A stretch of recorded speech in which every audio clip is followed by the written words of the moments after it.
Tuwing kaarawan mo, nakakatanggap ka ng palamuting hugis ulo ng baboy na tinupi ng kababata mo. Pero hindi mo lang pinansin. Inakala mong isa lang itong kalokohan niya. Ngunit dumating ang isang araw.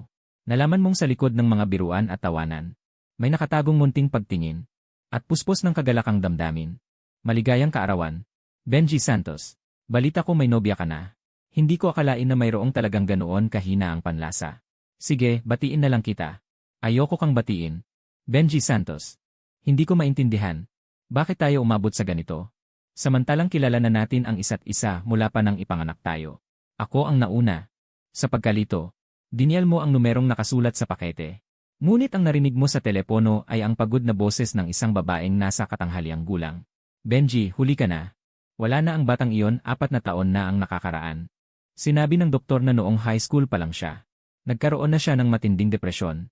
Sa mga nakaraang taon, patuloy kaming nagsisikap na alagaan siya. Pero kahit na.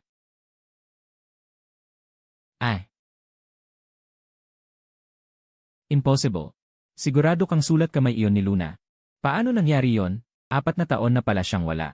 Noong gabi bago umalis si Luna, lihim siyang sumulat para sa iyo buong magdamag. Marami rin siyang tinuping regalo.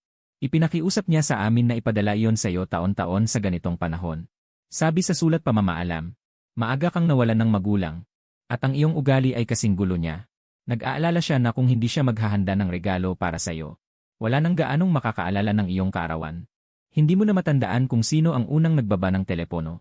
At lalong hindi mo matandaan kung ano ang sinabi mo. Naglakad-lakad lang sa tabi ng kalsada na parang bangkay. Sa ngayon, lagi mong naaalala ang panahon bago kayo nagkagalit. Ang paghihiwalay ng iyong mga magulang ay lalong nagpatigas sa iyo. Buong araw nasa internet cafe, umiiwas sa realidad. Ayaw nang umuwi sa bahay. Ikaw, hindi ka ba nagsasawa? Pwede bang tigilan mo na ako? Ngunit paulit-ulit kang hinila ni Luna Reyes palayo sa bingit ng pagkasira. Pero isang nagrerebeldeng teenager, di ba? Kapag mas kinokontrol mo, mas nagiging reaktibo sila. Kaya noon, talagang inis na inis ka kay Luna Reyes. Palagi mo siyang nilalamigan. Ang relasyon ninyo ay lalong nagiging komplikado. Hanggang pagkatapos ng pagsusulit sa kolehiyo, hindi mo alam kung anong sakit ang biglang dumapo kay Luna Reyes. Dinala siya ng kanyang mga magulang sa ibang bansa para magpagamot. At simula noon, hindi na kayo muling nagkita kahit minsan. Bigla mong naramdaman na hindi naman pala ganoon kasama ang buhay mo. At least, nanalo ka talaga ng isang malaking premyo. Kaso, lumipas na ang deadline ng pagkuha ng premyo. Ang buhay mo hanggang ngayon. Kumita ka na ng sandamakmak na pera. Ngunit paglingon mo, puro pagsisisi ang iyong nakikita. Kung hindi lang sana ako naging sobrang rebelde noong bata pa ako. Kung sana mas maaga akong kumita ng pera para sa gamot. Kung gayon, hindi sana namatay si nanay. Kung sana hindi ako naging masyadong mapagmataas noon.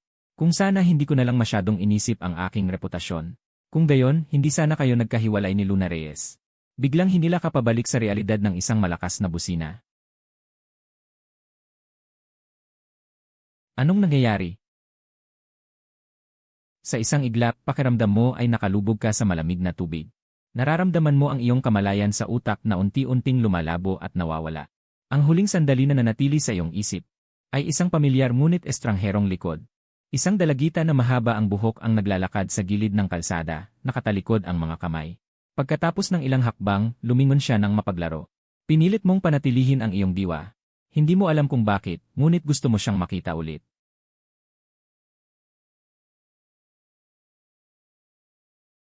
Gaano katagal mo pa ako tititigan?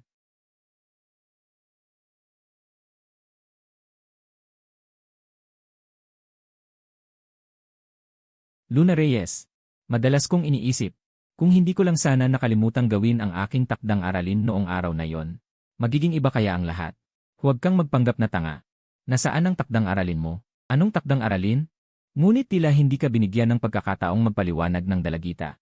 Lumiko siya at lumabas patungo sa pintuan ng silid-aralan. Ngunit bago ka pa makabawi, nagkamali ka na. Galit na nga sa iyo si Luna Reyes. Ngayon, sigurado akong magsusumbong siya sa nanay mo. Ano ang dahilan ngayon? Dahil lumiban ka sa klase kahapon para pumunta sa internet cafe. Isang huwarang estudyante, handang lumiban sa klase para lang hanapin ka sa internet cafe. At tinawag mo pa siyang baliw. Paano naging ganoon katanga ang sarili ko noon? Iyon, bakit ka nagmamadali? Tutal, sa loob ng ilang araw ay patatawarin ka na niya ulit. Pero alam mong hindi na ngayon. Ayon sa mga pangyayari sa alaala ng nakaraan kong buhay. Ang away na ito ay magpapatuloy hanggang matapos ang entrance exam sa kolehiyo. Sa panahong iyon, magkakasakit siya ng malubha. Tapos, dadalhin siya sa ibang bansa. Hindi na tayo magkikita muli. Luna Reyes. Teka lang.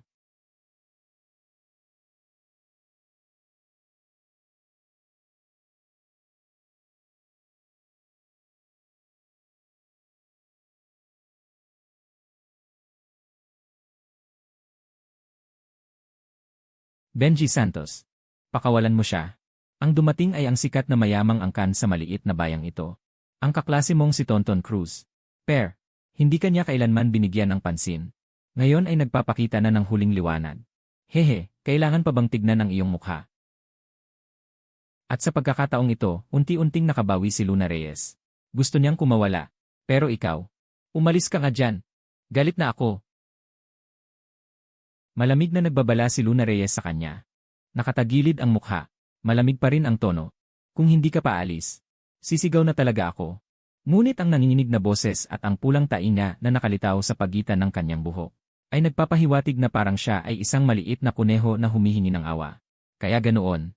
Pumasok kayo sa silid-aralan. Napansin na lahat ng kaklase ay nakatingin dito.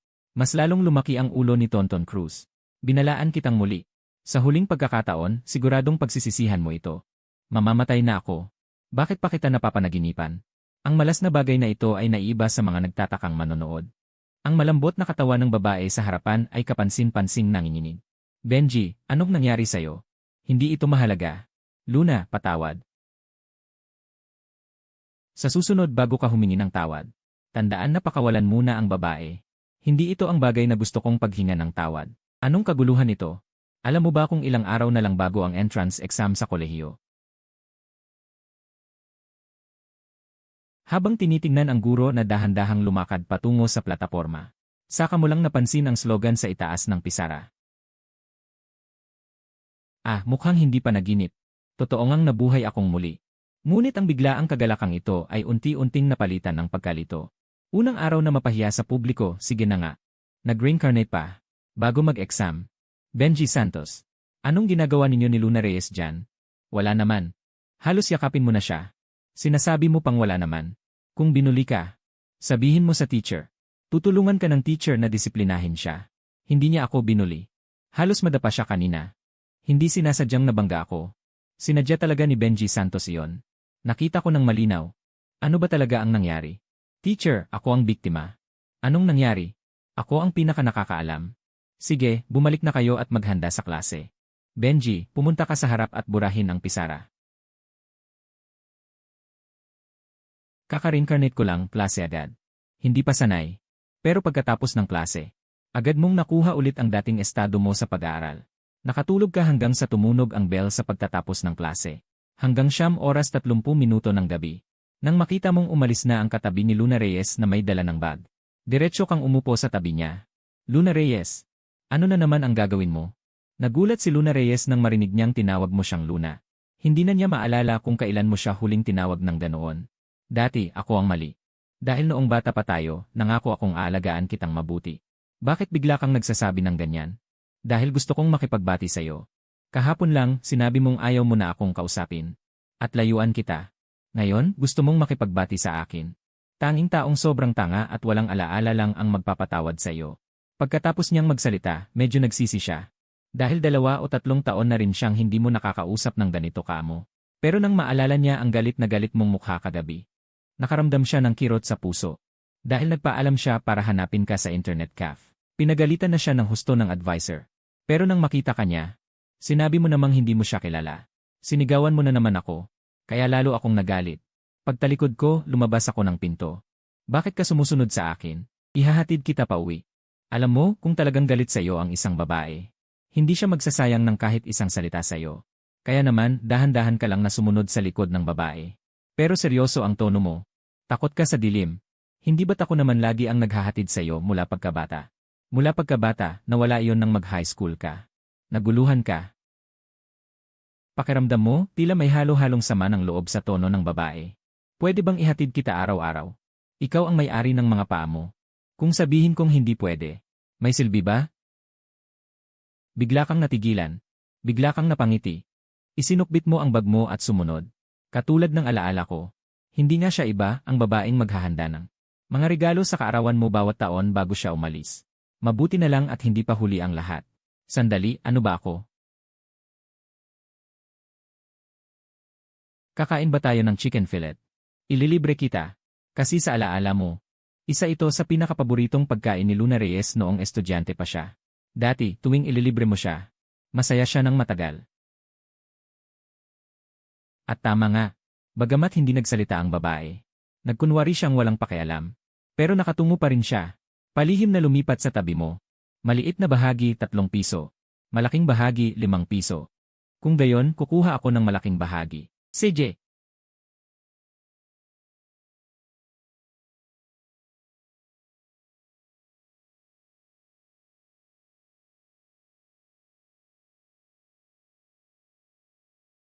Nakakaramdam ng lumang panahon. Ano ang gagawin mo sa telepono mo? Magbabayad? 5 piso lahat, binata. Naalala mo lang. Wala pang youth code noon. Lahat ay gumagamit ng pera. Ako, isang profesional na manager na may daan-daang milyong halaga. Sa unang araw ng muling pagsilang, hindi man lang ako makapaglabas ng 5 piso. Ako na ang magbabayad. Guwapo nga ang binata. Pero hindi rin naman pwedeng kumain ka ng soft rice sa murang edad. Hoy, Al. Ang galing mo namang pumuri. At ikaw naman, sinamantala ang pagkakataon habang hindi nakatingin si Luna Reyes. Kinuha ang isa sa 2 patpat ng kawayan, itinago sa likod ng likod. Pilit na binali sa ilang piraso. At saka walang kamalay-malay na itinapon sa lupa. Ang ganda ng relasyon ninyong dalawa. Pero ngayon, kailangan niyo munang mag-aral ng mabuti. Pagkatapos nito, nagpatuloy kayong maglakad pa uwi. Anong nangyari kay Benji Santos? Bakit bigla siyang nagpapabango sa akin? May ginawa na naman ba siyang gulo? Hindi ba pwedeng gusto ko lang talagang humingi ng tawad? Ganyan ba talaga ang tingin mo sa akin? Sa totoo lang, sobra akong nakokonsensya sa'yo. Hindi ka naman nilalagnat Baka naman nabangga ka ng sasakyan kaninang umaga at nabaliw ka na. Bumuntong hininga ka. Gusto mong tanungin kung paano siya makikipagbati sa'yo. Pwede ba akong magtanong sa'yo? Naman, pwede. Pero nakapagtanong ka na ng isa. Kung gayon, pwede ba akong magtanong sa'yo ng 2? Sayang lang ang pagtatanong. Pero nakapagtanong ka na ng 2.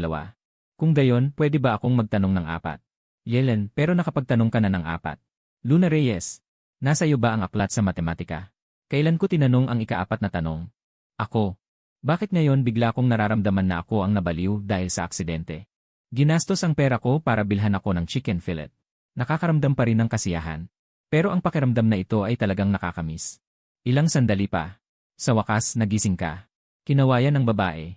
Mahinang sinabi, tutulungan kitang dalhin ang bag mo. Walang dahilan na pagpapakita ng kabaitan.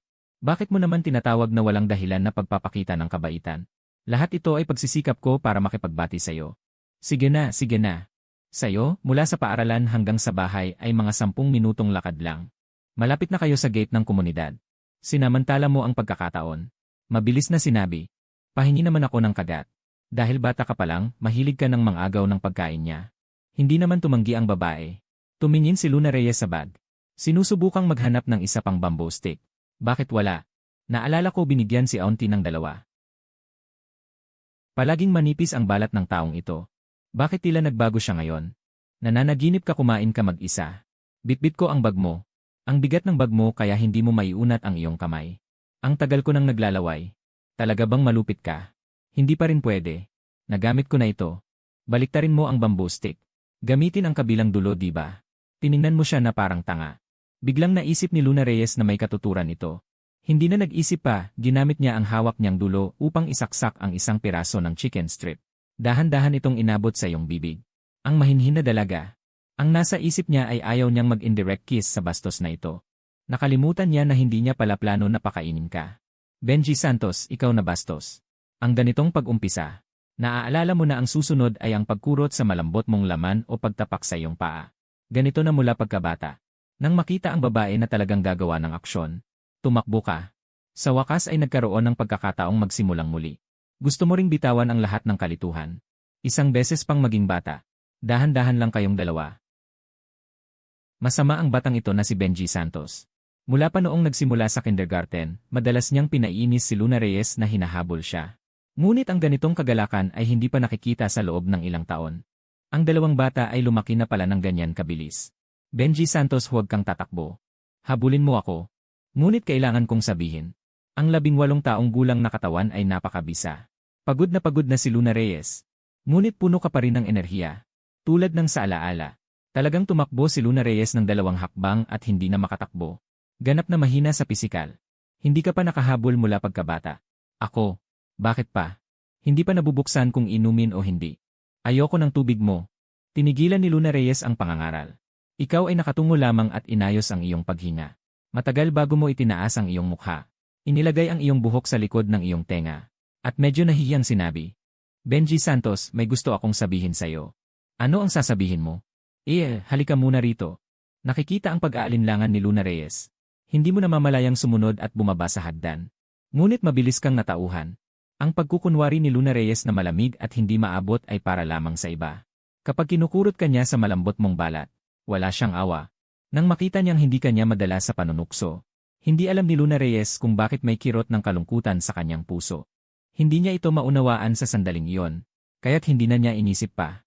Pagkatapos ay isinuot niya ang kanyang bag at umuwi. Tinitigan mo ang papalabas na figura ng babae. Bago ka tuluyang tumalikod, kinapa ang susi sa bulsa mo, at binuksan ang pinto. Ang mga gamit sa bahay ay luma pa rin ngunit komportable. Lahat ay tulad ng sayong alaala. Pagdating mo sa harap ng pinto ng master bedroom, sa wakas ay nakita mo ang labis na kinasasabik mong likod. Ang utang namin sa kuya ay, nakabayad lang kami noong nakaraang buwan.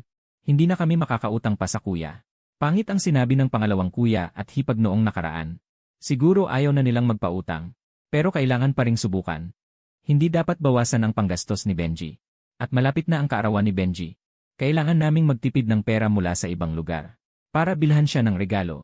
Ang boses ng babae na bumubulong sa sarili ay napakahina. Ngunit sa iyong puso ay tila bigat ng bato. Bawat salita ay bumagsak. At halos hindi ka makahinga. Sa mga nakaraang taon, umaasa ang nanay mo sa kanyang tindahan ng damit upang tustusan ang kanilang dalawa. Ang kita ay napaka-unstable.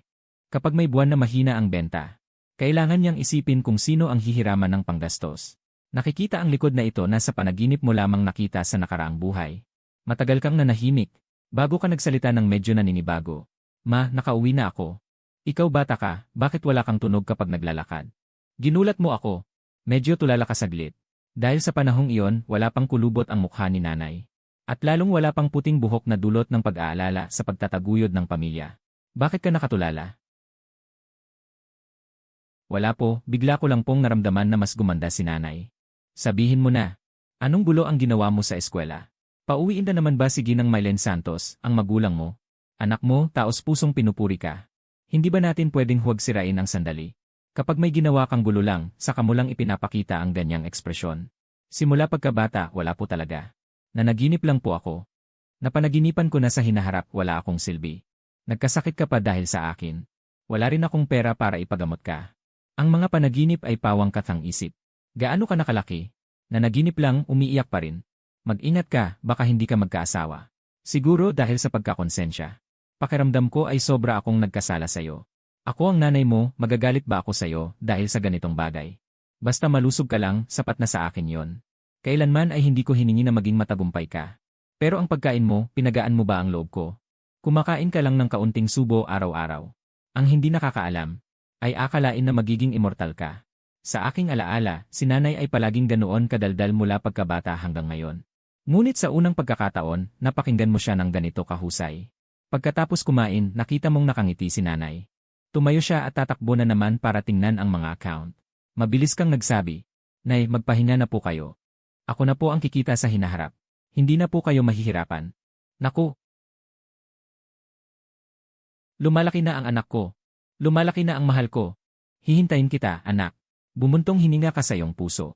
Hindi ka na nagsalita. Alam mong hindi maniniwala si nanay. Pero alam mo ring labis siyang natuwa nang marinig iyon. Gumagabi na. Nakahiga ka sa kama pero wala kang tulog.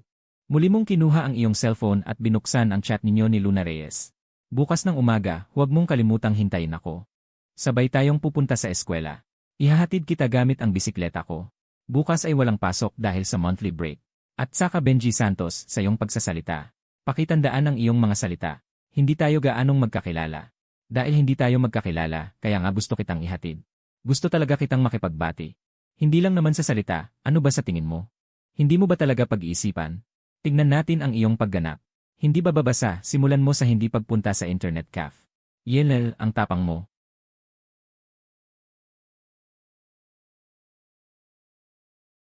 Parang may tinik. Pero ito ang normal. Kahit na malamig si Luna Reyes sa'yo ngayon. Pero sa lahat ng kalokohan na ginawa mo, gusto pa rin ni Luna Reyes na makipag-usap sa'yo. Napakakakaiba na. Bago mo pa man maisip ang sagot, naramdaman mo na ang antok. Sa kabilang banda, nakahiga si Luna Reyes sa kama. Tahimik na tinitingnan ang inyong chat window. Ang kanyang mga magulang ay nasa ibang bayan para magnegosyo. Madalas siyang mag-isa sa bahay sa buong taon. Tuwing hating gabi, ang mundo ay tahimik na parang huminto. Tanging ang malakas na tibok ng puso ang pumalit sa tahimik na orasan sa dingding. Paalala sa kanya, ang oras ay lumilipas bawat minuto at segundo. Noong bata pa siya, lagi siyang nagtataka. Ang pakiramdam na nakakapagod. Parang nakalubog sa ilalim ng tubig. Ano ang pakiramdam na laging gustong huminga ng malalim? Nang lumaki, nalaman niyang ito ay kalungkutan. Nakatitig ang tingin ni Luna Reyes sa salitang "sige mo." Nakatitig ng matagal at hindi na naman nakatulog. Aray.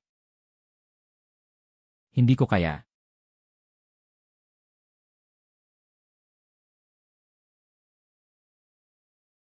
Kahirapan makatulog.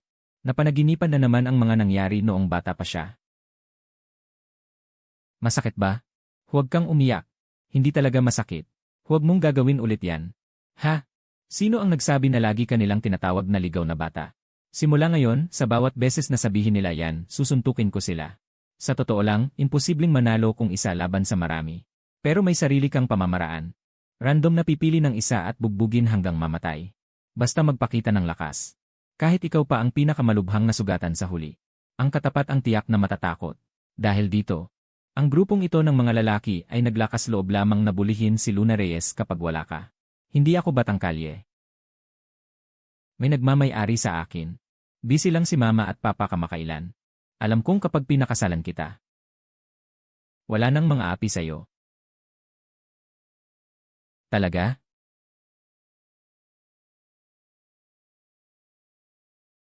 Nagliwanag ang mga mata ni Luna Reyes. Bagamat mukha kang gusgusin sa sandaling ito, ang kanyang mga mata ay puno ng sigla ng isang binata. Ang mundo ng isang batang babae na naiwan sa bahay, na hindi masyadong inaalagaan ay napakasimple. Hindi bababa sa sandaling ito. Ang batang lalaking ito ang kanyang dakilang bayani. Ang kanyang buong mundo. Kailan mo ako papakasalan? Naalala mo ang kasal na dinaluhan mo ilang araw na ang nakalipas. Ang mahabang buhok ng nobya na lumilipad sa hangin. Kapag ang buhok mo ay kasing haba nito, matagal-tagal pa yon, hindi ba? Paano kung magbago ang isip mo at hindi mo tuparin ang iyong salita sa hinaharap? Kung gayon ako ay baboy. Manloloko.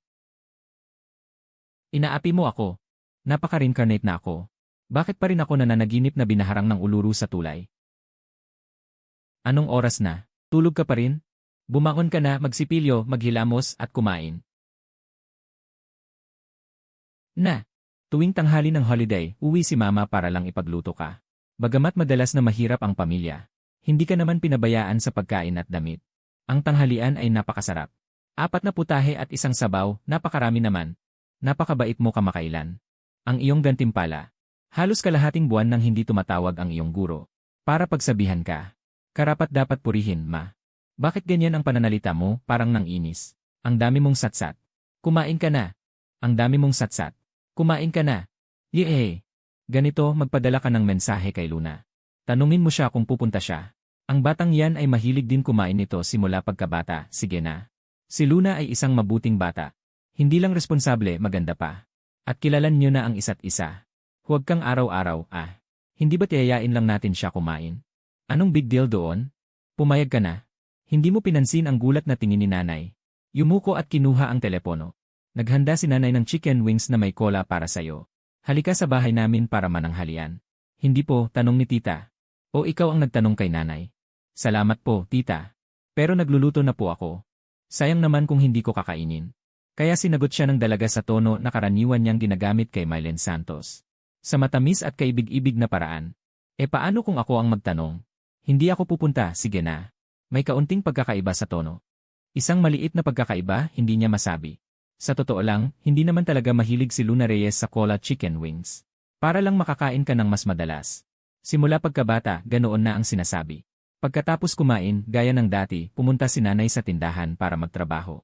Pinunasan mo ang iyong bibig at sumama rin. Pagpasok pa lang sa tindahan, agad kang umupo sa harap ng computer. Sa totoo lang, yan talaga ang pinunta mo. Benji Santos. Iniisip ko pa nga kung bakit bigla kang tutulong kay nanay. Kaya pala para maglaro ng computer. Hindi, ma. Talaga akong nandito para tumulong.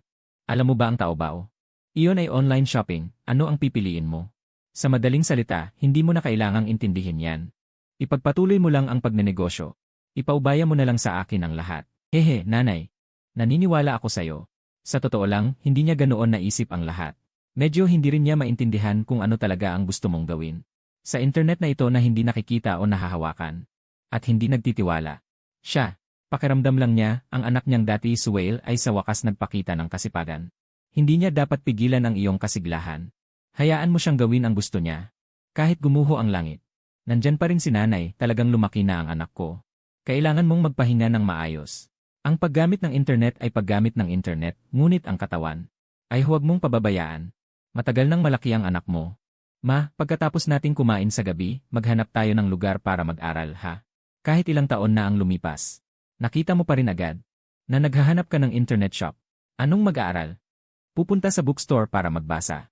Iyan ang inyong mga lihim na senyales para magkita-kita sa internet cafe. Naisip mo, ang internet sa tindahan ay napakabagal. Mas maganda kung sa internet cafe mo gagawin ang natitirang bagay. Hindi binigyan ng pagkakataon ang nanay na magtanong. Tumakbo ka palabas habang nagsasalita. Pagkabukas mo ng pinto, nakita mo ang isang payat na babae na papalapit.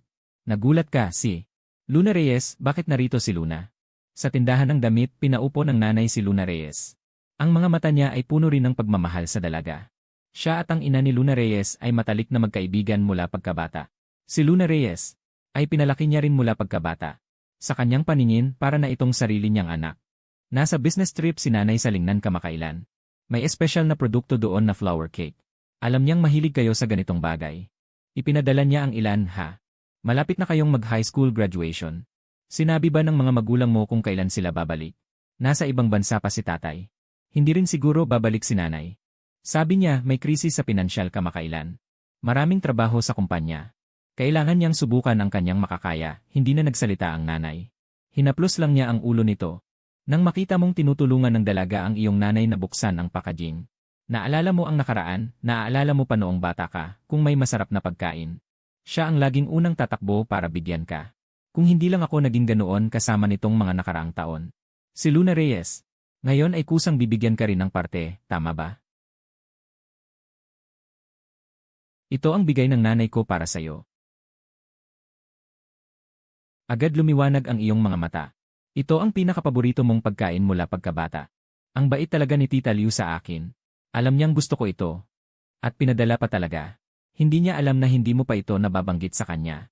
Paano niya malalaman? Saglit kang natigilan. Bahagyang napatingin ka, nagtataka. Late autumn, hindi kaya pasikreto itong batang ito na naglalaro sa internet cafe kamakailan? Hindi po. Hindi nabanggit ni Luna Reyes. Pasikreto kang pumunta sa internet cafe noong isang araw. Hindi rin niya nabanggit. Tinatanong mo kung may problema siya sa isip.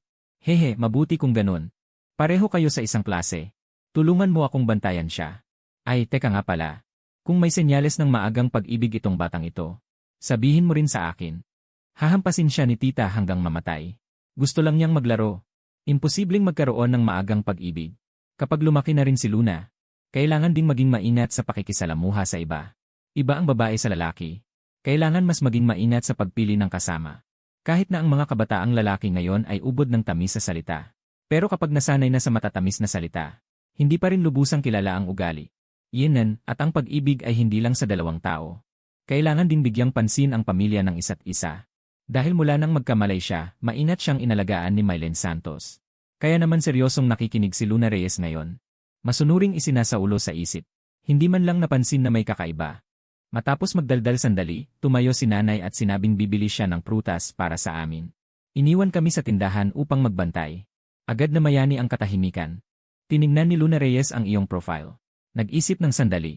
Mahinang nagtanong, may nararamdaman ka bang hindi maganda? Nagtaka ka. Akmang tatanungin siya kung bakit niya sinabi yon. Hindi naman nilalagnat. Hindi, ilang beses na ito. Luna Reyes, ano ang ibig mong sabihin? Talaga palang pupunta ka para tumulong sa tindahan ng tiya. Buong hapon na akong abala rito. Ikaw, anong ginawa mo buong araw? Natulog, nag-ayos, nagluto, kumain, naglaba. Nag-aral. Ang ibang babae kapag bakasyon, nagkikita para mag-aral. O kaya lumalabas para mamasyal. Pero sa iyong alaala, maliban sa iyo, hindi mo nakitang lumabas si Luna Reyes kasama ng iba. Wala siyang kaibigan. Dahil inilayo mo siya. Siguro malungkot siya nitong mga nakaraang taon. Nakatingin ka sa mga agwat ng tile sa sahig. Bigla kang nakaramdam ng kirot sa puso. Matagal na katahimikan. Bumangon ka at lumabas. Ang iyong patutunguhan ay ang internet cafe. Pagkatapos magparehistro ng naghihintay sa sarili.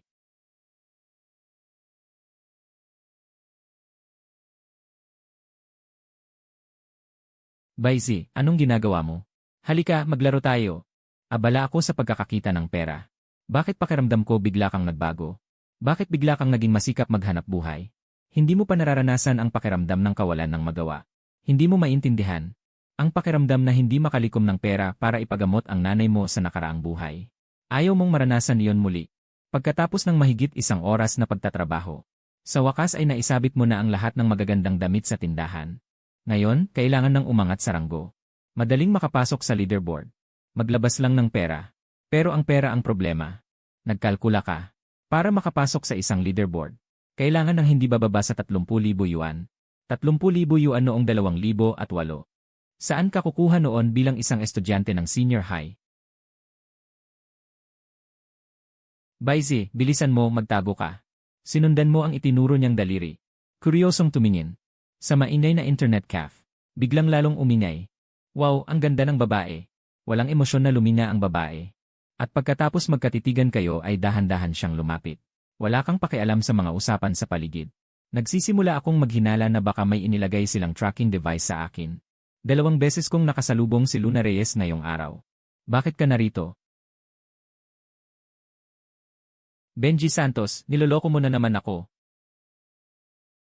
Hindi ba sinabi mong hindi ka napupunta sa internet cafe hanggang matapos ang entrance exam sa kolehiyo? Paano mo nalaman na nandito ako? Nilagyan mo ba ako ng monitor? Hindi nandito ako para sagutin ang tanong. Hindi ako nandito para maglaro. May ginagawa akong mahalaga. Itinuro mo ang screen ng computer. Halos ikwento mo ang lahat ng iyong pagsisikap sa sandaling iyon. Sa 2 buhay, ngayon ko lang naramdaman ang ganitong sarap ng pagiging matuwid at walang kinatatakutan. Hindi ko maintindihan, pero parang totoo ngang mahalagang bagay. Naramdaman mo ang kaunting kati mula sa buhok ng babae na nakababa. Hindi mo namamalayan na umatras ka ng bahagya. Umupo ka muna, nang makita ang bahagya mong pag-atras. Napansin lamang ng babae ang medyo malapit na distansya nilang dalawa sa sandaling iyon. Ito ay tinatawag na taobao, makakatulong ito upang maibenta ang mga damit sa tindahan ng nanay ko. Online shopping ito. Alam mo ba? Bahagyang tumango si Luna Reyes. Bagaman bata pa lang siya ay nanatili na siya sa maliit na bayang ito. Ang kanyang mga magulang ay nagmamay-ari ng isang kumpanya ng kalakalang panlabas. Kaya't mayroon silang kaunting kaalaman tungkol sa iba't ibang bagong bagay. Kaya hindi mo talaga ako niloko. Tulad ng nakikita mo. Hindi ka rin ba nagsinungaling na gusto mong makipagbalikan?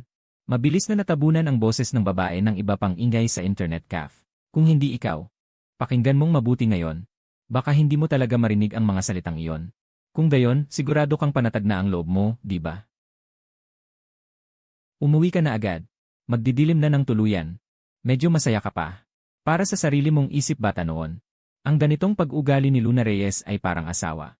Nakakainis na hindi na kayang inisin pa. Ngunit sa iyong paningin ngayon, ang bawat kilos na ito ay nagtatago ng pagmamalasakit. Kung hindi, bakit mo tinutulungan si Allen na bantayan ka? Paano kung niloloko mo na naman ako? Naalala niyang niloko mo siya mula pagkabata. Niloko mo para sa merienda. Niloko mo para sa takdang aralin. At niloko mo para sa baon. Maglaro ng laro, bago ka pa makariyak. Inilabas na ni Luna Reyes ang English Dictionary mula sa kanyang bag. Yumuko at nagsimulang magmemorya ng mga salita. Ang pambihirang kagandahan ng babae ay talagang hindi bagay sa lugar na ito. Lalo siyang namumukod tangi kapag nagbabasa ng libro. Bigla mong napansin na mas marami ang mga matang nakatingin ngayon kaysa kanina. Hay, wala pa kasing short video platform ngayon. Kung hindi, pakiramdam ko ay makikita ko ang sarili ko doon bukas. Siyempre, bilang background lang. Kahit magbukas ka ng computer at maglaro ng New Chess. O kaya'y maglaro ng Farmville. Hindi tayo magiging ganito kapansin-pansin. Hindi masaya ang chess. Hindi ba mahilig ka mag-chess noong bata ka? Naglalaro pa nga tayo sa bahay mo. Wala na akong maalala. Naalala ko para sa'yo. Noon, ayaw mong matalo sa akin. Tinalo kita ng 2 tandang bawas 8. Sobrang galit mo na umiyak ka. Sa huli, tinawag mo pa ang tatay mo para maglaro para sa'yo. Kalokohan, 4 tandang bawas 6 yon. Nanalo ako ng 4 na laro. Hindi ba sabi mo hindi mo maalala? Luna Reyes, ang gulo talaga ng ugali mo. Mali, mali. Huwag mo nang basahin. Narinig mo na ba ang kwento ng pag-aayos ng kulungan pagkatapos makatakas ang tupa? Tumingin sa iyo ang babae. Senyales na ituloy mo ang kwento. Mayroong isang uri ng tao na napakababaw. Sa harap ng kabiguan, hindi natututo mula sa karanasan. Sa halip ay puro pag-iwas at pagpapaliban lamang. Estudyante Luna Reyes, sana mas marami kang matutunan sa akin. Sa halip na maging ganitong uri ng hangal na tao. Hindi ka ba hangal? Saan ako naging hangal? Kung gayon, noong nanonood tayo ng kartoon. Sino ang mapilit na itutok ang flashlight sa telebisyon? Habang umiiyak at sumisigaw. Nang igaw, iyon, hindi ba ang tagal na noon? Bakit mo pa rin naalala? Wala na akong maalala. Ayos lang. Hehe, naalala ko para sa'yo. Sa gilid, naghahanap ng pagkakataon para sumingit sa usapan. Kumkurap-kurap si Leo Rivera na hindi makasingit. Simula nang umupo si Luna Reyes. Para bang wala siya sa paningin ng dalawang iyon. Hello, may makikinig ba sa akin? Hindi ba ako tao? Tao ba talaga ako? Masyadong masikip ang pagkakaibigan ng tatlo. Kung susundin ko ang matalinong paraan, dapat na akong umuwi. Pero hindi naman mababawi ang binayaran kong internet. Kaya maglalaro na lang ako mag-isa bilang third wheel. Third wheel kung third wheel. Luna, ilang puntos ang nakuha mo sa math sa huling practice exam mo? Subukan mo kaya akong tanungin. Ano sa tingin mo ang sagot sa homework natin sa math ngayon? Tumingala si Luna Reyes at tiningnan ka ng masama. Hindi pa nagtatagal ang kanyang paghamak. Ngunit kumalam ang kanyang tiyan. Bahagya siyang nahihiyang hinawakan ang kanyang tiyan. Magmula nang maghanap siya ng internet cafe. Hindi pa siya nakakakain. Hindi ka pa kumakain? Naalala mo, may sakit sa tiyan si Luna Reyes.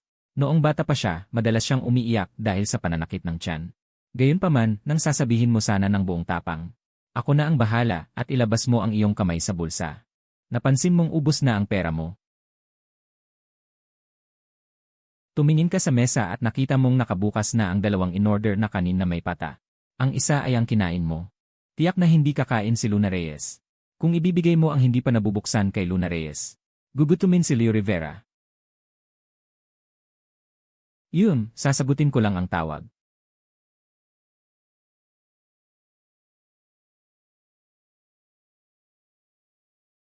Benji, kasama mo ba si Leo Rivera? Sabi niya, pupunta siya sa inyo para magkasama kayong gumawa ng homework. Tinawagan ko siya. Hindi ko siya makontak. Ngayon, ikaw naman ang nagtaka. Nagtataka kang sinabi, ha? Biglang natahimik ang kabilang linya. Tita, naalala ko na. Sinabi niya sa akin. Pupunta siya rito para mag-aral. Mabagal siguro siyang maglakad. Hindi pa siya dumating. Benji. May nangyaring biglaan sa bahay. Tatawagan ko siya para umuwi. Kung gayon, sige. Ikaw na bata ka, ang bait mo. Sa susunod hayaan mo siyang yayain ka ulit maglaro, ha? Kailangan mong sabihan siya na tularan ka. Opo, tita. Yenan, sige tita, paalam. Pagkatapos mong tawagan, tumingala ka sa langit. Bigla mong naramdaman na gumanda ang gabi. Wala namang ibang dahilan. Takot lang na magutom ang kapatid. Baliw, naaalala mo ba yung hotpot restaurant malapit sa school natin? Hindi mo pala ako kinakalimutan, pare. Lene. Akala ko pa naman. Isa ka sa mga taong nakakalimot sa kaibigan kapag nakakita ng babae. Sa susunod na bakasyon, ililibre kita. Kahit anong gusto mong kainin, sige lang. Talaga? Bakit ka biglang bumait sa akin? Ang ekspresyon na yan, parang nakita ko na sarili. Yan ang tingin sa mga mamamatay na. May sakit ba ako na nakamamatay? Pero tinago niyo lang sa akin. Kaya pala ang dali akong pinayagan ni mama ngayon. Huwag mo akong takutin. Wala na nga akong childhood sweetheart, tapos. Hindi pa ako nakakahawak ng kamay ng babae. Ni wala pang ang babaeng nagkurot sa akin tulad ng pagkakakurot sa iyo ni Luna Reyes. Hindi pa ako pwedeng mamatay. Huwag kang mag-alala. Ang baliw hindi namatay sa sakit. Baka mamamatay na talaga. Naku, patay. Si Vice may nagsumbong na kung sinong buwisit. Alam na ata ni Mama na nandito ako sa internet cafe, ha? Paano na? Paano na to? Ayusin na lang ayon sa kaugalian. Naku, pasensya na. Benji Santos, alis na ako, per. Magkapatid naman tayo. Huwag kang humingi ng tawad. Ang ganyan na salita. Habang tinitingnan ang likod ni Leo Rivera na tumatakbo palabas. Bumuntong hininga ka ng malalim. Huwag kang mag-alala. Baliw na kaibigan. Sa hinaharap, yayaman ka ng sobra-sobra na hindi mo mauubos sa ilang buhay. Saktong may natira pang isang bahagi. Wala ni isa sa amin ang humawak. Mainit pa. Umalis na ang mga tao. Sayang kung hindi kakainin.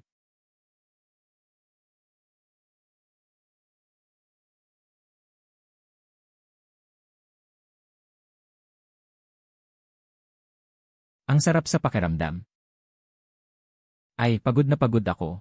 Sa wakas natapos na ang mga gawain sa tindahan. Gusto kong lumayo. Luna, huwag ka nang matulog. Umuwi na tayo. Naaalala ko pa noong nakaraang buhay ko, paminsan-minsan ay nakakakita ako sa internet ng mga babae. Na kahit walang alam, ay handang samahan ang mga lalaki sa internet cafe. Ang comment section ay laging puno ng inggit. Sa totoo lang, dati ay inggit na inggit din ako. Pero bakit pa ako may inggit? Ang babaeng handang samahan ako magpuyat sa internet cafe. Hindi ba palagi naman siyang nandyan? Ay, anong oras na? 12:14 Ngayon ka lang nagkaroon ng oras tingnan ang iyong telepono. At mayroon pang mahigit 10 missed calls mula kay nanay. Mabilis mong ibinalik ang telepono sa iyong bulsa. Hindi na naglakas loob na tumingin pa. Hindi sinabi ni Luna Reyes ang mga salitang tulad ng bakit ang gabi na. Mahina lang siyang tumango. Kinagat niya ng bahagya ang kanyang labi. Itinagilid ang kanyang pisngi. Bumukas at sumara ang kanyang bibig.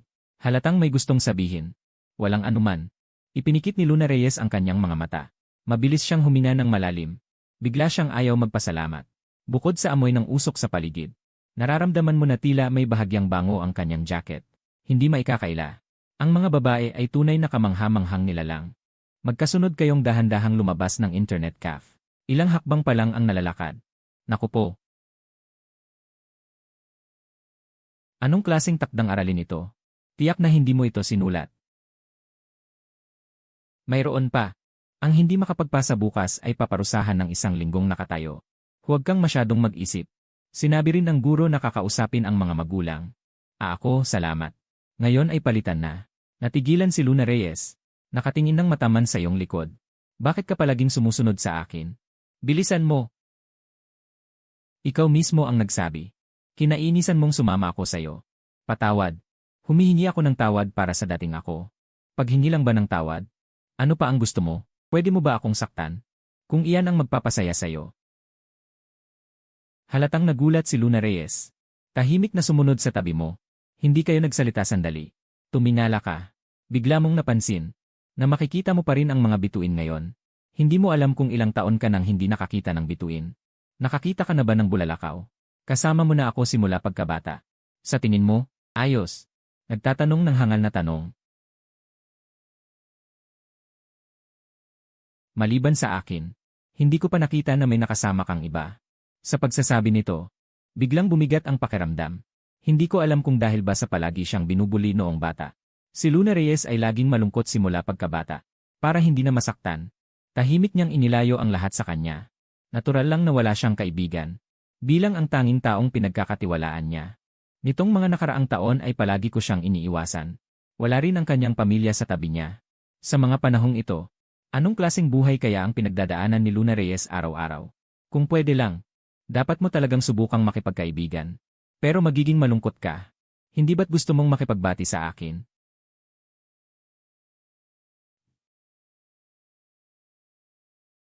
Kaya pumayag ka. Hindi mo na malayang humakbang ka pasulong. Ano man ang pagbabati. Ikaw ang mag-iisip ng paraan para hilahin si Luna Reyes mula sa depresyon. Ang unang hakbang. Ang ganda ng iniisip mo.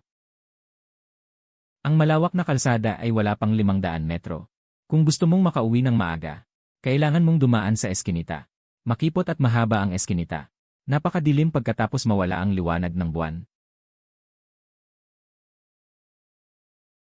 Luna, hindi ko akalain na handa ka pala. Tiningnan ka ni Luna Reyes ng masama at hindi nagsalita. Pagpasok sa eskinita, iba na ang kilos niya kumpara kanina. Ang buong pagkatao niya ay naging mahiyain.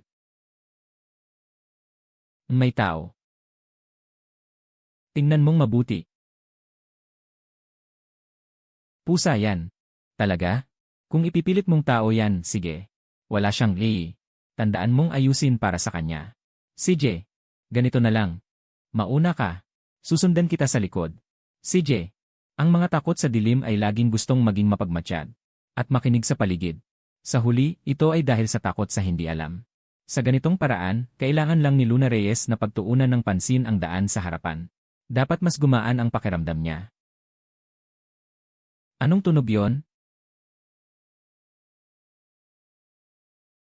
Sinasadya mo ba? Paano mangyayari? Hindi ko naman nakikita. Hindi na nagsalita ang babae. Muling lumingon. Pagkaraan ng ilang sandali, si Luna Reyes ay naglalakad sa unahan. Parang maliit na hayop. Tumingin dito, tumingin doon. Ang buong pagkatao niya ay nagpapanggap na hindi takot. Ngunit gusto namang humanap ng sulok para magtago. Nabigla mong naaalala ang bakasyon noong nagsimula ka pa lang sa elementarya. Pinilit ng ilang bata si Luna Reyes na maglaro ng taguan. Kinagabihan, ng turno na ni Luna Reyes ang magtago. Tahimik na umuwi ang bawat isa. Matagal nang nagtago si Luna Reyes. Nang lumabas siya sa huli, wala siyang nakitang tao.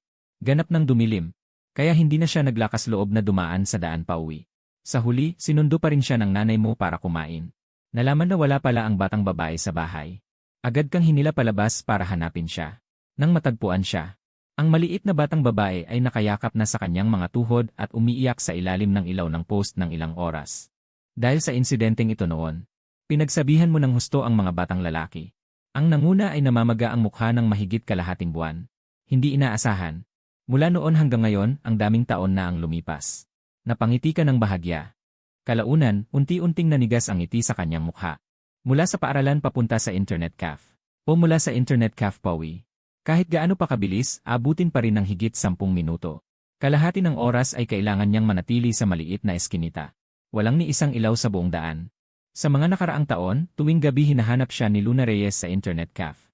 Hindi ba't palagi niyang dinadaanan ang kalsadang ito? Ikaw at si Luna Reyes ay sabay na dumaan sa eskinita. Ngunit naiisip mo na lang na sa mga nakaraang taon, si Luna Reyes ay nag-iisa at takot na naglalakad sa daang ito para lang hanapin ka. Kaya't labis na nalulumbay ang iyong kalooban.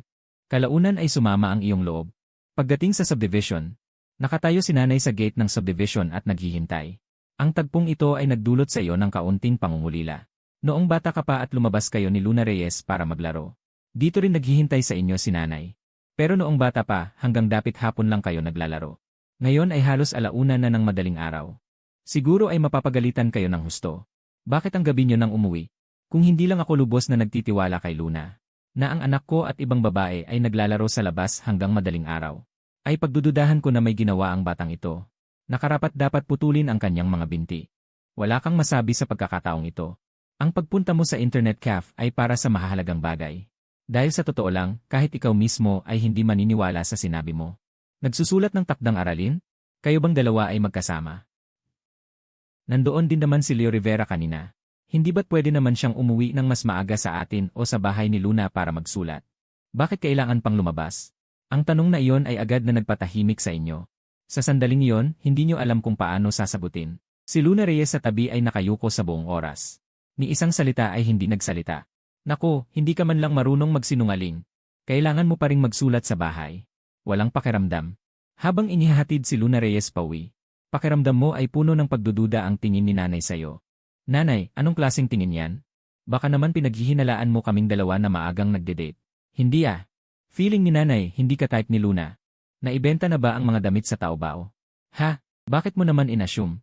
Bakit mo naman ako hinahabol? Pag-usapan natin ang mahalagang bagay. Diretso sa punto. Nakabili ng 3. Kumita ako ng mahigit 100 ngayon. Ayos. Ibigay mo sa akin ang 60% ng kita para sa allowance ko. Kung mas kaunti lang ang hinihingi mo, baka pumayag na ang nanay. Hindi pa nga umiinit ang pera. Gusto mo nang hatiin ang pinagbentahan.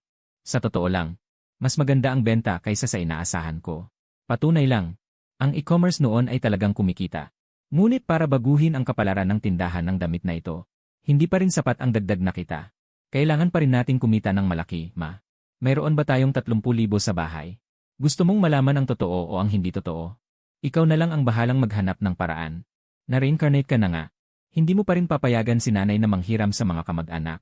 Kaya bakit hindi mo sinasagot ang tawag ni Mama? Mahigit 10 tawag. Ni isa ayaw mong sagutin.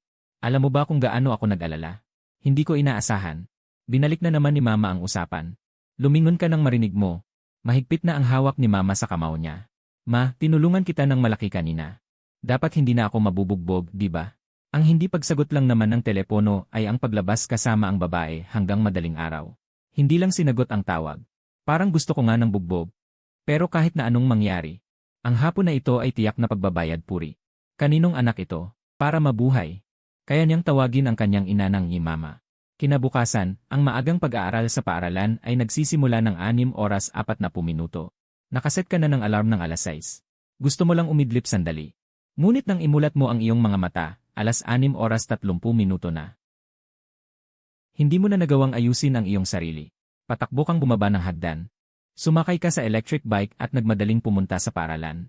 Kahit na napagkasunduan na isasama mo si Luna Reyes. Pero sa ganitong oras, ang masunuring babae na laging unang dumarating sa klase ay tiyak na umalis na. Pagdating mo sa gate ng subdivision, nakita mo ang isang dalagita na mahaba ang buhok na may dalang bag. Ngunit bigla mong nakita ang isang dalagita na mahaba ang buhok na may dalang bag ng libro. Tahimik na nakatayo sa tabi ng kalsada. Huminto ka. Hindi ka agad nakapag-react. Kahit nakilala na ng mata mo si Luna Reyes, hindi pa rin makapaniwala ang isip mo. Hindi ka pagising. Matagal ka na bang naghihintay? Ang kapal ng mukha mo. Na-late lang ako ng gising.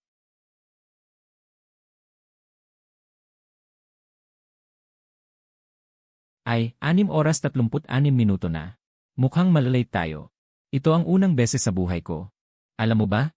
Mula pa noong junior high, may palanggana ako sa puso ko. Sa tuwing binubuli mo ako, nagdaragdag ako ng kaunting tubig dito. Ano ang mangyayari kung mapuno ito? Ngumuso si Luna Reyes. Sa totoo lang, hindi pa niya kailanman pinag-isipan ang tanong na ito. Ngayon nga, sinabihan na kitang ihahatid kita sa eskwela. Dapat may mabawasan naman, di ba? Iyan nananaginip ka. Kahit tapos na ang taglamig. Napalamig pa rin tuwing umaga.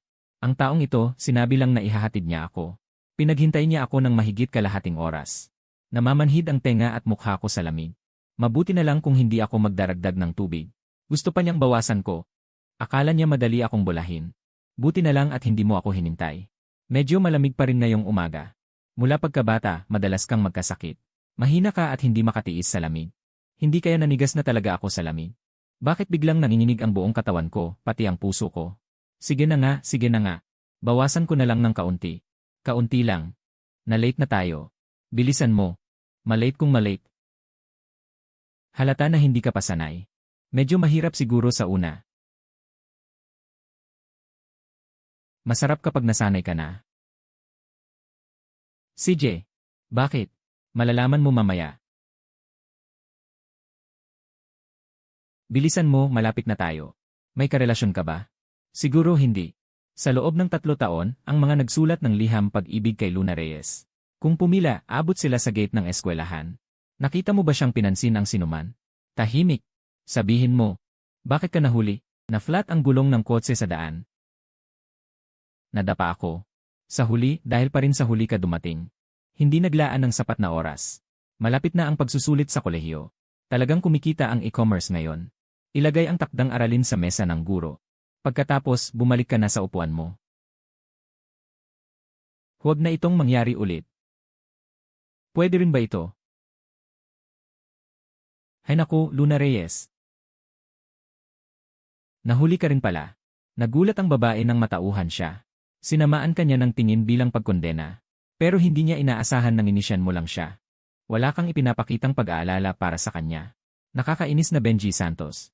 Dadagdagan pa kita ng ilang basong tubig. Paumanhin po, guro. Aray. Tingnan mo ang maitim mong bilog sa mata.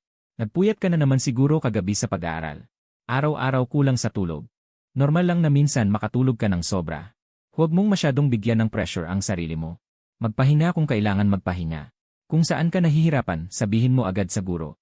Labis na pagmamahal na sermon ng guro. Habang dumarami ang sinasabi, lalo namang yumuyuko ang ulo ng babae. Umiinit din ang pisngi na nakatago sa buhok. Hindi nagpuyat kagabi para mag-aral. Pumunta ng sikreto sa internet cafe. Hindi rin ako nagstay sa kama ngayon dahil masama ang pakiramdam. Naghihintay kay Benji Santos. Magiging masamang bata na ako dahil kay Benji Santos. Naiintindihan mo ba? Naiintindihan ko. Kung gayon, bumalik ka na agad sa iyong upuan. Sa totoo lang, alam mo na. Hindi pa hirapan ng advisor si Luna Reyes. Pero nang makita mo mismo, medyo hindi pa rin balanse ang loob mo. Lahat kayo tumingala. Malapit na ang entrance exam sa kolehiyo. Sa 2 buwang napakahalaga. May mga tao na hindi man lang gumawa ng takdang aralin. Naku, galit na galit si teacher. Pasensya na. Baliw, magtataksil na ako sa'yo. Sa mga babanggitin kong pangalan, 1 linggo kayong tatayo habang nagkaklase. Tonton Cruz, J. Santos, Jomar Garcia. Mga hindi nagsulat. 8 o 9 pala sila. Sige, tumayo kayong lahat. May matinding pagsisisi sa puso. Matapos marinig ang listahan. Lumingon ka. Nakita mong tinitingnan ka rin ni Leo Rivera ng parehong gulat na tingin. Ano ang nangyayari sa swell na ito? Hindi ba sinabi mong hindi ka magsusulat? Kagabi habang natutulog ako, bigla kong naalala na kung hindi ko maipapasa ang takdang aralin ngayon. Hindi lang kalahating araw ang parusa. Kaya bumangon ako. Ginawa ko magdamag. Sabi mo, sabay tayong parusahan. Pero ikaw, lihim kang nagsulat. Ikaw ay isang teka. Hindi ba ikaw din ang nagsabing hindi ka nagsulat kahapon? Sabi mo, sabay tayong parusahan. Pero ikaw, lihim kang nagsulat. Ganito kasi. Si Luna Reyes, kagabi, kusa niyang pinakopya sa akin ang takdang aralin niya. Ay, bakit hindi ko kokopyahin? Di ba? Ang galing mo talaga. Dahil sa Great Desolate Imprisoning Heaven Finger. Ngayon ang 3 practice exam. Ibig sabihin, ang huling mock entrance exam sa Kolehiyo Nation. Pagdating mo sa silid-aralan at umupo, bigla kang nagsisi. Hindi ka dapat natulog ng maaga kagabi. Lubhang naapektuhan ang kalidad ng iyong pagtulog habang nag-i-exam. Matagal kang nag-atubili. Pinili mong ilatag ang 4 na papel na nakasulat ang lisi sa harap mo. Ipinasa mo ang lahat sa tadhana. Pagkatapos ng exam hanggang sa pag-aaral sa gabi. Narinig niyo na ba? May bagong lipat na babae sa kabilang klase. Ang ganda-ganda niya. Nakita ko na siya kaninang umaga. Hinahatid siya ng Bentley sa gate ng eskwelahan. Ang sasakyang ito ay dati ko lang nakikita sa RE. Sino ang mas maganda, siya ba o ang ating presidente ng klase? Sa tingin ko, halos pareho lang. Pero mas masigla siya kaysa sa ating presidente ng klase. Hindi kaya hindi ako makapasa sa universidad. Biglang huminto ang ingay sa paligid. Marahil ay may malas na nakakuha ng tingin ng aming advisor. Iyon sige, magsalita ka. Bakit hindi ka na nagsasalita? Titignan ko kung gaano kataas ang makukuha ninyo sa pagsusulit na ito. Presidente ng klase, tingnan mo ang harapan. Self-study.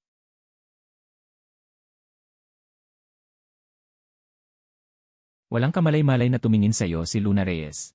Nang makita ang iyong tulala na hitsura, bahagyang nanginginig ang balikat ng dalaga. At mabilis na kinagat ang labi. Inilipat ang tingin sa ibang lugar. Naramdaman mong tila tinatawanan ka ni Luna Reyes kanina.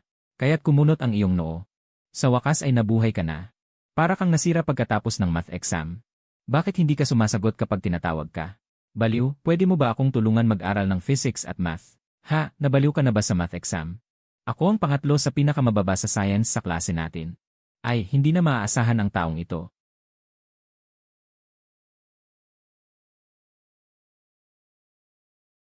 Malamig ang ekspresyon ni Luna Reyes. Mas lalo pa itong lumamig nang makita ang gusot na papel. Sa loob ng 3 taon sa high school, wala pang naglakas loob na maghagis ng papel sa kanya, ang presidente ng klase, habang nasa klase. Siya nga talaga.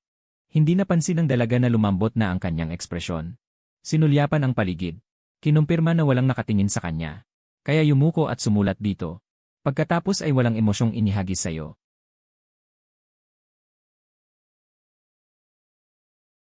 Dapat, kung hindi tinanggihan.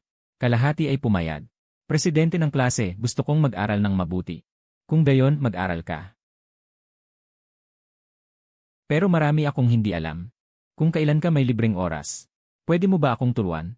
Ngunit nang ihagis mo pabalik ang gusot na papel. Matagal walang tugon. Mukhang tinanggihan pa rin. Dapat lang sa akin. Noong bata pa, sigurado akong papayag agad si Luna Reyes.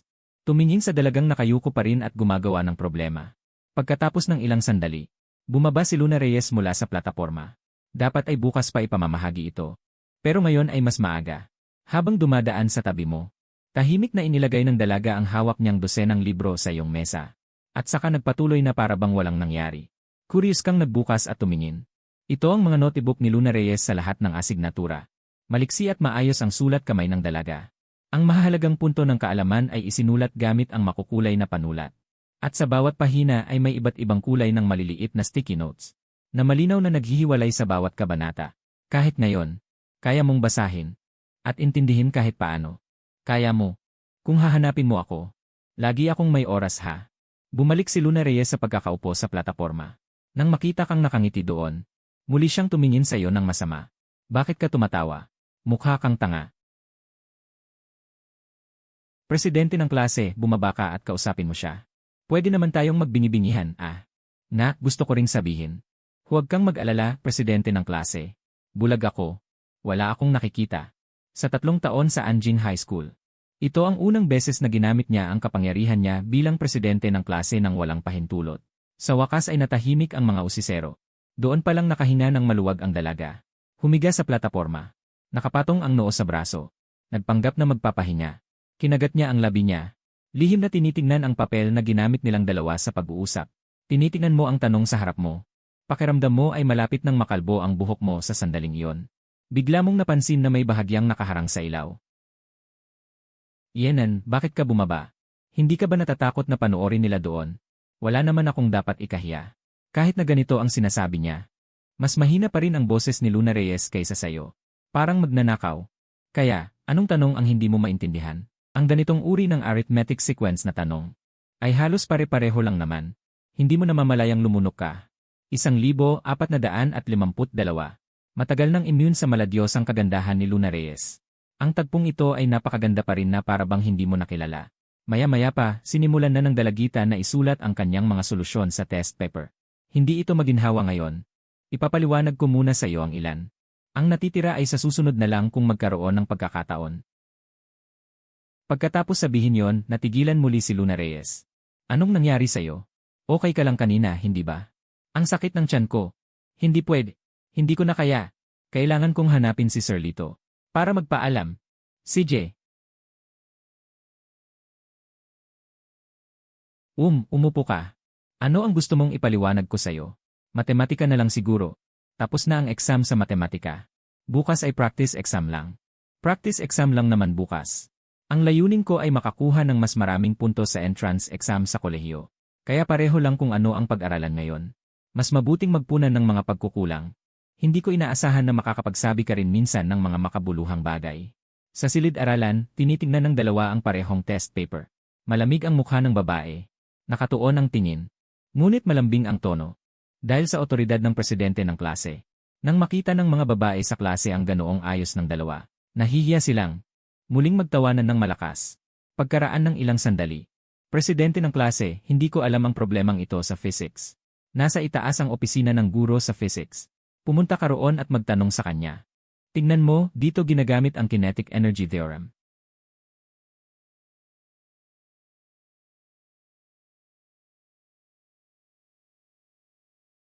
Tingnan mo, dito ginagamit ang kinetic energy theorem. Pagkatapos ng pag-aaral sa gabi, lumakas na ang ulan. Sa ilalim ng iyong nagtatakang titig. Kinuha ng babae mula sa kanyang bag ang isang transparent na foldable na payong. Binuksan. At itinukod sa ulo, tamang-tama ang layo. Eksaktong hindi ka nito nasakop sa ilalim ng payong. Palagi mong iniisip na tila mayabang nang umiti ang babae. Tila naghihintay na magsalita ka. Kaklase Luna Reyes, umiti ka ba? Kaklase Benji Santos. Ganyan ba ang ugali mo kapag humihingi ka ng tulong para payungan ka? Hindi ka naman ganyan kasama noong bata ka. Noong bata si Luna Reyes, siguradong aabutin niya ang kamay ko. Yenoy, hoy, kumalma ka. Tahimik kang tinitigan ni Luna Reyes. Hindi siya nagsalita at hindi rin tumanggi. Nang makarating kayo sa gate ng eskwelahan, puno sa labas ang mga magulang na naghihintay sa kanilang mga anak. Ang kalsada ay barado rin ng sunod-sunod na mga sasakyan. Kaya hindi na kayo nagpatuloy sa paglalakad at huminto. Pagkatapos maghintay sandali, biglang narinig ang usapan ng ilang tao sa tabi. Malapit na ang entrance exam sa kolehiyo ni Isa de la Cruz. Bakit ka lumipat ngayon? Nag-away kayo ng mga magulang mo? Hindi naman ako kinukulit ng lolo't lola ko. Kaya pumunta ako rito. Para hindi maapektuhan ang kondisyon ko sa pagsusulit. Umulan ng bahagya sa paligid. Malamig ang hangin, ngunit ang babaeng si Isa de la Cruz ay nagbigay ng masiglang atmosfera sa lugar na yon. Napangiti ka nang marinig mo yon. Noong nakaraang buhay, ikaw at si Lee Rivera ay lihim na nagtataka. kung bakit ang isang dalagang tulad ni Isa de la Cruz ay lumipat sa kanilang liblib na lugar. Kaya pala, tumakas siya sa bahay. Ngunit sa sandaling nais mong lumingon, ang iyong mga paa ay biglang tumigil sa kinatatayuan mo na parang ayaw sumunod. Ang mga alaala ng nakaraan ay dumagsa tulad ng alon. Hindi mo maiwasan. Noong nakaraang buhay, ikaw at si Isa de la Cruz ay parehong nag-aaral sa kolehiyo sa Maynila. Ngunit hindi kayo magkakilala. Ang alam mo lang tungkol sa kanya ay, madalas mong marinig ang mga tao na nagsasabi na mayroong isang babae sa kabilang klase na nagngangalang Isa de la Cruz, na napakaganda. Iyon lang. Hanggang isang araw, habang nagjo-jogging ka sa gabi sa tabi ng ilog, nakita mo si Isa de la Cruz na tumalon sa ilog at dinala mo siya sa iyong inuupahang kwarto at pinatuloy ng ilang araw. Mula noon, nagkaroon kayo ng koneksyon. Ngunit limitado lamang sa pagtawag sa iyo para tulungan siyang mag-organisa ng iba't ibang kaganapan sa paaralan. O paminsan-minsan ay yayain ka para kumain. Gustong-gusto rin ni Isa de la Cruz na yayain kang magkaraoke. Kahit na ang boses niya ay parang musika mula sa langit. Palagi siyang iniiwan ng kanyang mga kaibigan. Sa bawat pagkakataon, kayong dalawa lamang ang dumarating. Nang matapos ang pag-aaral at nagtatrabaho, pumanaw ang iyong ina. Nalaman mong naging konektado ka agad. Parang naubos ang iyong buong pagkatao. Lahat ng diwa. Araw-araw nasa loob ng silid. Nakasarang kurtina. Hindi malaman kung araw o gabi. Tunay na naranasan ang pait ng kalungkutan.